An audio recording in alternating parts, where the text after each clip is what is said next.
Hey guys, Digital Sticks here. This isn't going to be a well-done video by any means, but I watch a lot of people. I've seen a lot of discussions of people that play VRchat that are just really struggling with their PCs, and they seem to feel like a good VRchat PC is out of reach. And I just want to show this off. Everything here that is capable, that is necessary to have this computer run a VR headset, cost me about $375 total. This is a this is a Dell Optiplex 990, and it is it has a i7 2600K in it, and so yes, and then it also has a 1050 Ti graphics card that I added. Now, I bought that used for $150, and I'm sure they're less than that now.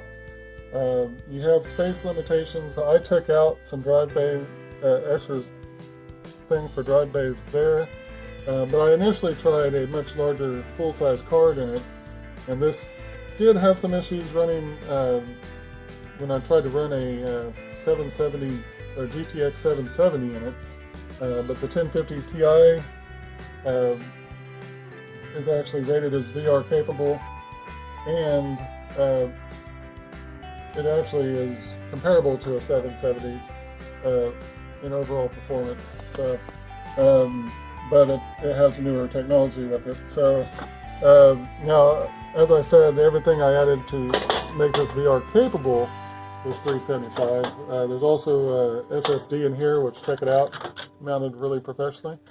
It's an SSD. It doesn't hurt anything to sit like that. And let's see, this power supply, there's not, okay, because I trying the bigger card, I'd had a bigger power supply put in here at one point, but this one is rated at 400 watts. I can't confirm that it's the original, but I believe the original power supply, this is not a super good power supply either, but it may be higher wattage than the original one. Anyways, but I don't think you need that much for the 1050 Ti. I think you can actually use the original power supply. But I did test this with a Vive and VRchat, and it did fine. It's obviously not going to be the absolute top-end experience, but there is certainly a lot available from the game. By the way, if I catch a clip of my toe, I had a mishap and it will look nasty. So now I used the 1050 Ti only has one HDMI port, so you can just add a DVI adapter. And I don't know if it makes a difference, but I use the adapter for my monitor and put the headset directly into the port. The other addition that's necessary for this computer is a USB 3.0 card, and I think that I estimated that was like $25. So otherwise, it has tons of USB 2.0 ports already installed. This was also additional. I think that ran $25 or so. It gives you some 3.0 ports on the front, which is nice. Now, this is running off of that card, and so some of these are going to be sharing ports at the back. So you're not actually getting 3 additional true USB 3.0 ports. But anyway, so I mean, you have to keep, it won't be the best, but again, that's what I have invested in this, and obviously I bought this PC used, but you can still find these, and the PC itself was $150. Very capable PC, as it is. Of course, it's an i7 2600K, but it has at least 4 cores, and I think it shows 8 in Windows 10, but I do believe that's from hyper-threading. So I'm not sure how bad this will get hit by any of the vulnerability updates that they're talking about, but it certainly did well on a test, and it took me a long time to get around to testing it. But again, it's a neat case in the fact that it opens up so easy. It's compact.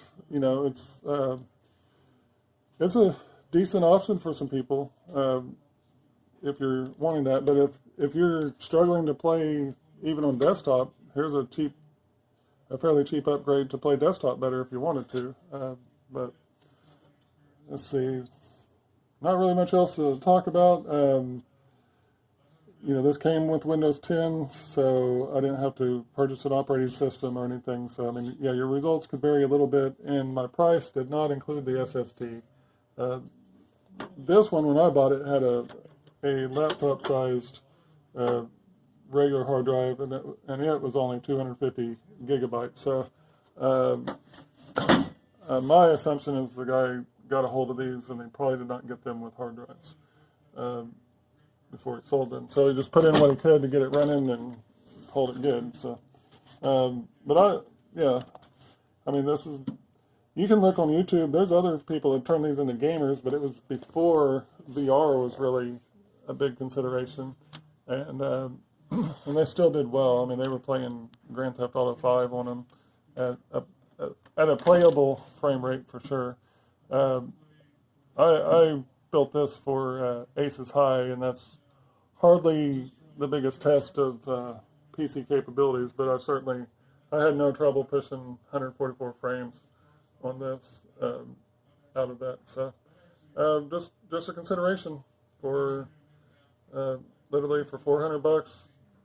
If you look around and know your stuff and watch for something like this that can work, and I can tell you from a test that an i7 2600K is capable of running VR.